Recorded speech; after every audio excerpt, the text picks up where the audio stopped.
ఈనాటి ఈ మహత్తరమైనటువంటి కార్యక్రమానికి ముఖ్య అతిథులుగా విచ్చేసినటువంటి మాన్యశ్రీ గౌరవ ముఖ్యమంత్రి నారా చంద్రబాబు నాయుడు గారికి, తాడిపత్రి శాసనసభ్యులు సోదరులు అస్మిత్ రెడ్డి గారికి, వేదిక మీద రాసినటువంటి పెద్దలకి, ఈ కార్యక్రమానికి వివిధ ప్రాంతాల నుంచి విచ్చేసినటువంటి సోదర సోదరీమణులందరికీ కూడా పేరు పేరున హృదయపూర్వక నమస్కారాలు తెలియజేసుకుంటున్నాను.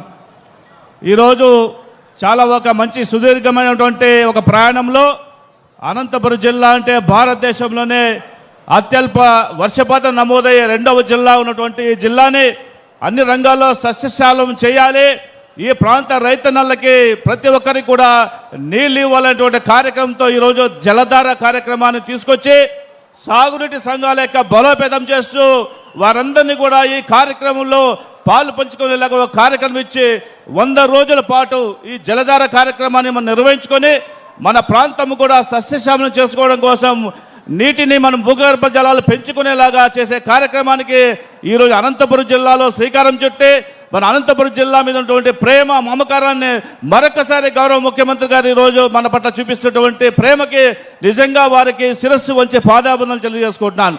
ఎందుకంటే ఈరోజు చూస్తున్నాం, మనం రాష్ట్ర వ్యాప్తంగా ఉన్నటువంటి అనేక సమస్యల్లో భాగంగా ఈరోజు నిత్యము కూడా పనిచేస్తూ 24 గంటలు కూడా సరిపోవట్లేదని చెప్పేసి ఈరోజు మన రాష్ట్రం కోసం, అదేవిధంగా మన ప్రత్యేకించి మన జిల్లా కోసం వారు చిత్తూరు జిల్లా వాసి అయినా, ఆంధ్రప్రదేశ్కి ముఖ్యమంత్రి అయినా అనంతపురానికి ఎప్పుడూ ఆపత్బాంధవుడుగా ఉన్నారనే విషయాన్ని గుర్తు చేస్తూ ఈ మధ్య కాలంలోనే అందరినీ సుజల సమంతి కాలువల వెడల్పు కార్యక్రమం కోసం, అదేవిధంగా లైనింగ్ కార్యక్రమం కోసం దాదాపు 3,500 కోట్ల రూపాయలు బడ్జెట్లో కేటాయించి 100 రోజుల్లోనే 1,500 కోట్ల రూపాయలు ఖర్చు పెట్టినటువంటి ఏకైక నాయకుడు, ఏకైక ముఖ్యమంత్రి ఉన్నారంటే మన గౌరవ ముఖ్యమంత్రి నారా చంద్రబాబు చెప్పవచ్చు మనం.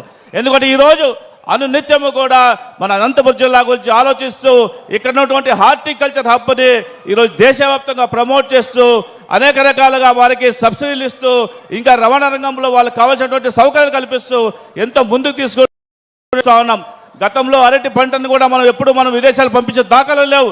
గౌరవ ముఖ్యమంత్రి గారు గతంలోనే ప్రమోట్ చేసేలాగా ఎక్స్పోర్ట్ చేసేటువంటి ఒక సదుపాయం కల్పించడం వల్లే గత సంవత్సరం దాదాపు 1,00,000 టన్నుల అరటిని మనం ఇరాన్ దేశాన్ని పంపించిన వాళ్ళు అవుతాం. కాబట్టి మనందరికీ కూడా నిత్యం తోడునీడుగా ఉన్నటువంటి వారి యొక్క బాటలో మన ముందు నడుస్తూ ఈ జలధార కార్యక్రమాన్ని మనమందరూ కూడా ప్రెస్టేజ్గా తీసుకుంటూ ప్రతి కార్యకర్త, ప్రతి నాయకుడు కూడా భూగర్భ జలాలు పెంపొందించే కోసం మనమంతా పనిచేయాల్సినటువంటి బాధ్యతని ఈ సందర్భంగా గుర్తు చేసుకుంటాను.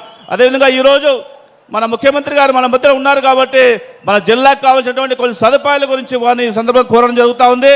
అందరినీ సుజల స్రవంతి కార్యక్రమం సంబంధించిన కాలువల్ని గుంతకల్లు మరియు తాడిపత్రి సిగనమల ప్రాంతాలు కూడా విస్తరించి ఆ ప్రాంతాలు కూడా నీటి సదుపాయం కల్పించాల్సిందిగా ఈ వేదిక ద్వారా మిమ్మల్ని కోరుకుంటున్నాను సార్. అదేవిధంగా గండికోట రిజర్వాయర్ నుంచి అప్లిఫ్ట్మెంట్ చేసుకుంటే మన ఎల్లనూరు, పుట్లూరు మండలాలతో పాటు 35,000 ఎకరాలకి సాగునీరు, అదేవిధంగా 1,00,000 మంది పైగా తాగునీరు లభిస్తుందని చెప్పి సందర్భంగా తెలియజేసుకుంటున్నాను సార్. అదేవిధంగా సార్ మా ప్రాంతంలో ఉన్నటువంటి అనేక సమస్యల్లో ఒక సమస్య ఇక్కడ కొట్టుమిట్టాను సార్. డయాలసిస్ సెంటర్స్ మనకి లేకపోవడం వల్ల అందరూ అనంతపురం రావాలా, అక్కడి నుంచి పోవాలని చాలా ఇబ్బంది పడుతున్నారు. కాబట్టి కిడ్నీ పేషెంట్స్ చాలా మంది ఉన్నారు. కాబట్టి తాడిపత్రిలో ఒక డయాలసిస్ సెంటర్, అదేవిధంగా గుంతకల్లో డయాలసిస్ సెంటర్ కూడా మీరు ఏర్పాటు చేయాల్సిందిగా ఈ సందర్భంగా మిమ్మల్ని కోరుకుంటున్నాను సార్. అదేవిధంగా సార్ నిత్యం ఎంతో ఇబ్బందులు పడినటువంటి రైతాంగం ఉన్నటువంటి పరిస్థితులలో చిన్న చిన్న నీటి పట్టు కూడా ఒడిసి పట్టుకొని పంటలు పండిస్తున్నటువంటి ఈ జిల్లా వాసులకి ఒక తీరని నష్టం జరిగింది సార్. ఈ మధ్యకాలంలో హార్టికల్చర్ తీవ్రమైన వర్షము వచ్చే ఒక ఇబ్బంది పడే పరిస్థితులలో పంట నష్టం జరిగింది. కాబట్టి వాళ్ళకి దయచేసి వాళ్ళ ఉన్నటువంటి రుణాలు ఏవైతే ఉన్నాయో రుణాలకి వడ్డీ మాఫీకి మీరు ప్రకటించి వాళ్ళని ఆదుకోవాల్సిందిగా ఈ సందర్భంగా మిమ్మల్ని కోరుకుంటున్నాను సార్. అదేవిధంగా సార్ ఇక్కడ అరటి పంటని విపరీతంగా మనం విదేశాలకు పంపిస్తున్నాం. కాబట్టి తాడిపత్రి ప్రాంతంలో కోల్డ్ స్టోరేజ్ ఏర్పాటు చేసే కోసం ప్రభుత్వం నుంచి సహాయ సహకారాలు అందించాల్సిందిగా మిమ్మల్ని కోరుకుంటున్నాను సార్. అదేవిధంగా చాలా సమస్యలు ఉన్నాయి సార్, కానీ నాకు ఇచ్చిన సమయం చాలా తక్కువ ఉంది. కాబట్టి దయచేసి సార్ మీరు మన ప్రధానమంత్రి గారు కూడా సార్ మన్ కీ బాత్ కార్యక్రమంలో జనవరి 20వ తారీఖున అనంతపురం జిల్లా రైతుల గురించి తెలుగులో మాట్లాడినారు సార్.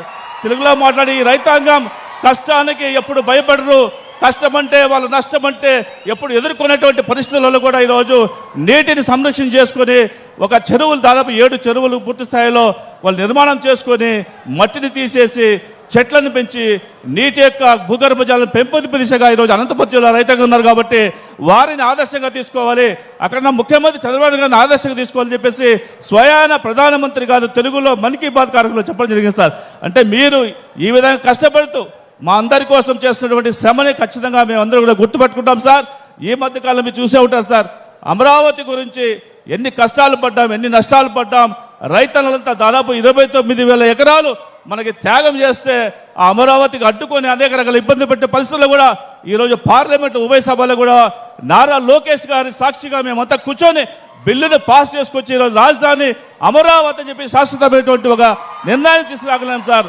అదేవిధంగా అనంతపురం జిల్లాకి ముందు నుంచి కూడా అనేక సేవలు అందిస్తున్నటువంటి ఆర్టీటీ సంస్థ యొక్క FCRA రెన్యువల్ని మీ ద్వారా ప్రధానమంత్రి గారు తెలియజేసుకొని ఈరోజు ఆర్టీటీని మళ్ళీ FCRA రెన్యువల్ కూడా చేసుకోవడం జరిగింది సార్. ఈ విధంగా అనేక కార్యక్రమాలని మీ యొక్క అడుగుజాలు నడుస్తూ అనంతపురం జిల్లా అగ్రగామిగా ఉండేదానికోసం మీరు చేస్తున్నటువంటి కృషికి శ్రమకి శిరస్సు వంచి పాదాబంధ చేస్తూ ఎప్పటికి కూడా మీరు ఇచ్చేటువంటి మాకు టాస్క్ ఏమైతే ఇస్తారో ఆ టాస్క్ని పూర్తి స్థాయిలో మేము నిర్వహిస్తాం, ఈ ప్రాంత అభివృద్ధికి పాటుపడతామని చెప్పి తెలియజేసుకుంటూ నాకు ఈ అవకాశం ఇచ్చేటువంటి మీ అందరికీ కూడా ప్రత్యేక ధన్యవాదాలు చేసుకుంటూ ముగిస్తాను. జై చంద్రబాబు నాయుడు గారు, చంద్రబాబు నాయుడు నాయకత్వం. Thank you. గౌరవ పార్లమెంటు సభ్యులు శ్రీ అంబికా లక్ష్మీనారాయణ గారికి